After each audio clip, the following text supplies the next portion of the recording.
Hello friends, welcome to my YouTube channel. So today in this video, I'm going to show you how to enable the USB debugging in this device. So before enable the USB debugging, first we need to enable the developer options in this device. For this, go to settings and scroll down, tap on about device, tap on this one, then scroll down, tap on version. To enable the developer options, tap on 7 times on the version number.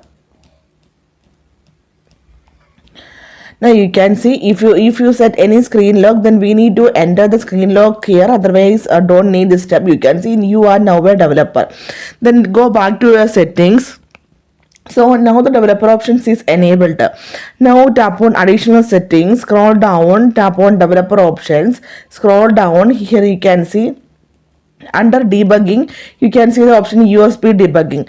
To enable USB debugging, just turn on the option, tap on OK. So simply in this way you can enable the USB debugging in this device. I hope you guys enjoy this video. Thank you for watching. Thank you. Bye bye.